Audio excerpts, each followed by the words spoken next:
A young life erased, the vanishing of Emanuela Orlandi, Rome, the eternal city, a place of ancient wonders and timeless beauty. But beneath its majestic facade, a darkness lurks, a chilling mystery that has haunted the city for decades. It is the story of Emanuela Orlandi, a 15-year-old girl who vanished without a trace. She lived within the walls of Vatican City, June 22, 1983, a day like any other. Emanuela left for her flute lesson and never returned. The young girl had vanished, swallowed whole by the labyrinthine streets of Rome. The disappearance of Emanuela Orlandi sent shockwaves through Italy and beyond. Whispers in the shadows, early leads, and the terrorism trail. The early days of the investigation into Emanuela Orlandi's disappearance were chaotic. Police chased every whisper and rumor, no matter how far-fetched. One line of inquiry centered around a possible abduction. Witnesses claimed to have seen Emanuela with a stranger. Descriptions varied, some spoke of a man with dark hair and blue eyes, others of a woman with a stern face and a foreign accent. Then came the phone calls. Anonymous voices claimed to be holding Emanuela hostage. They demanded a ransom for her safe return, but the calls were erratic and impossible to trace.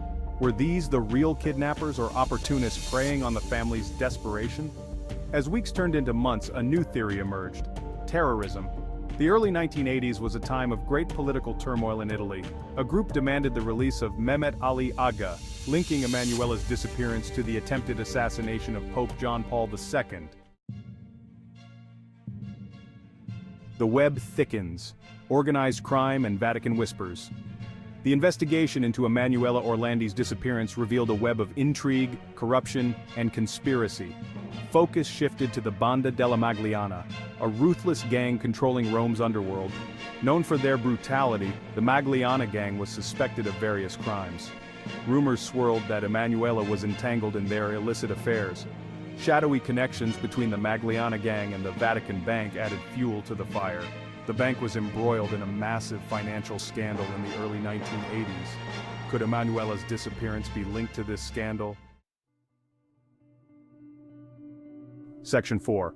The Holy See's silence, a shadow of doubt.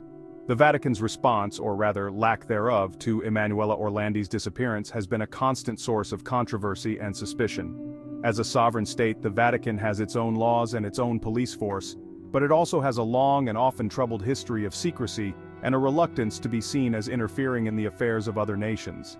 From the outset, the Vatican maintained that Emanuela's disappearance was a matter for the Italian authorities to investigate.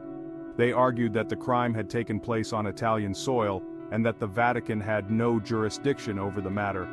However, as time went on and the investigation stalled, the Vatican's silence became deafening. The Orlandi family, desperate for answers, accused the Vatican of withholding information that could lead to Emanuela's whereabouts. They pointed to inconsistencies in the Vatican's account of events and the suspicious deaths of several individuals who claimed to have information about the case. The Vatican's silence fueled speculation and conspiracy theories. Some believed that Emanuela is still alive, held captive somewhere within the Vatican's walls, perhaps as a bargaining chip in some unholy negotiation. Others believed that she was murdered, her body hidden to protect those responsible. The Vatican has consistently denied any involvement in Emanuela's disappearance, but their refusal to fully cooperate with the investigation has only deepened the mystery surrounding the case. Thanks for tuning in, Weirdsville dwellers. Brace yourselves for more bizarre tales every Wednesday at 3 p.m. EST. If you haven't joined our community yet, hit that subscribe button to stay in the loop with the weirdest happenings in Weirdsville. Until our next rendezvous, never stop questioning the unknown, and keep that curiosity of yours burning bright. Farewell for now.